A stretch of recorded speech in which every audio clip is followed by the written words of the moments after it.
A day in my life mga idol. So yun, kaigising ko nga lang bandang alas 8 ng umaga. Magandang araw sa inyong lahat mga idol. Bali, eto nga yung ginagawa ko araw-araw mga idol pagkagising ko. Siyempre, liligpitin natin yung ating hinigaan. Ipiplex ko nga lang pala yung in-order kong sofa bed kay Gio Peña mga idol. Napaka-quality nito at napaka-solid. Kahit mamersa ka dito mga idol, hindi lumulubog. Ayan, higaan sa gabi, paupo naman sa umaga. Sa mga gustong umorder nito mga idol, ilalagay ko yung Facebook ni Gio Peña dyan sa may comment section. Meron din silang shop sa Shopee mga idol, kaya kahit saang lugar ka, pwede kang umorder. Nilinis ko na nga rin tong lagayan ko ng mga tsinelas at sapatos mga idol kasi ang dami na ring alikabok. Mas maganda kasi mga idol, umaga pa lang ganado na tayong kumilos. Para ganado din yung pasok ng blessings sa atin. Speaking of blessings, eto na nga, nagpirito na ako ng manok mga idol. Total, nanonood ka na rin, ipiplex ko na rin sa iyo itong nabili kong mini food processor. 199 pesos lang to mga idol. Sobrang trending din ito sa TikTok kaya nagpabudol na rin ako. Dito mga idol, hindi ka na magdidigdig ng bawang. Sa totoo lang kasi kung saan mapapadali ang trabaho natin, doon tayo mga idol. So yan, binalatan ko lang yung mga bawang mga idol, tapos sinalang ko na rito sa ating mini food processor. Nakakabulol nga lang sabihin, basta yun na yun.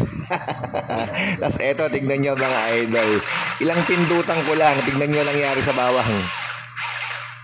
Ang ganda ng pagkakagrind ng bawang mga idol. Sa mga gustong umorder nito, ilalagay ko din yung link ng shop nila sa TikTok. Uulitin ko, 199 pesos lang yan mga idol. I-click nyo lang yung yellow basket doon. Tapos ang dali lang niyang linisin. Bali, magluluto rin pala ako ng ampalaya mga idol. Gumamit tayo ng kamatis, sibuyas. Tapos yung binabad kong ampalaya sa mainit na tubig na merong asin. Subukan yung gawin yon mga idol. Natatanggal talaga yung pait ng ampalaya. Yung iba kasi mga idol, ayaw kumain ng ampalaya kasi sobrang pait. Pagkatapos kong maghiwa ng sibuyas kamatis mga idol, yan, tapos na rin pala ako magsaing. Siyempre, kukuha tayo ng 2 itlog. Babasagin mo lang yan mga idol, tapos siyempre, babatiin natin. Sa pagbabate na, so yan, kung gusto mong bagalan o gusto mong bilisan. Tapos eto na, naluto na yung ating fried chicken. Binabad ko lang yan sa toyo kalamansi mga idol. Tapos dito sa may same pan na nabili ko na non-stick na 219 lang sa TikTok, na talagang hindi rin talaga dumidikit. Non-stick to mga idol, solid rin yan. Makikita nyo rin yan sa aking TikTok shop.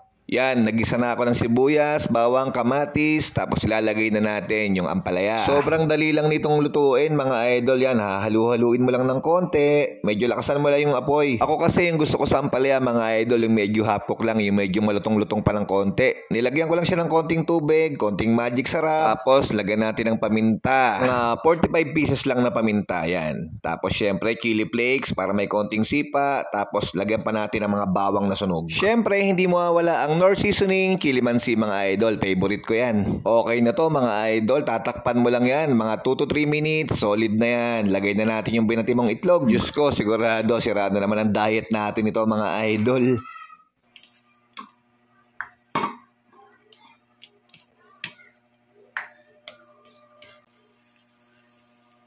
Tapos yan, syempre, sasali na natin sa napakalupit na lagayan. Diyos ko po, napakasarap nito mga idol. O yan o, medyo sari-sariwa pa yung ampalaya. Hindi mo na yung plato mo, tapos kutsara at tinidor. Kayo mga idol, ano ba ulam nyo ngayong tanghali? I-comment mo naman dyan o, para magaya ko bukas kung anong ulamin ko. Minsan kasi mga idol, nakakalito talaga kung anong lulutuin mo sa araw-araw. Kaya ako minsan nanonood na lang sa YouTube, sa social media, sa TikTok, para meron akong idea kung anong ulamin ko ngayong araw. Huwag nyo rin kakalimutan magpasalamat kay God syempre. Kasi maswerte tayo, iniisip na lang natin kung anong lulutuin natin. Yung iba dyan mga idol, hindi nila alam kung paano sila kakain sa araw-araw. Kaya wag tayong reklamo ng reklamo kung paulit-ulit yung ulam natin sa bahay. Importante, kumakain tayo ng 3 beses sa isang araw, goods na yun. Biglang nagdrama no? Pero real talk yun mga idol. Hanggang dito na lang mga idol, maraming salamat sa panonood. Kung nagustuhan mo tong video ko, palike and share naman. Papalaw na rin po ng ating page. Bye bye idol! Mwah!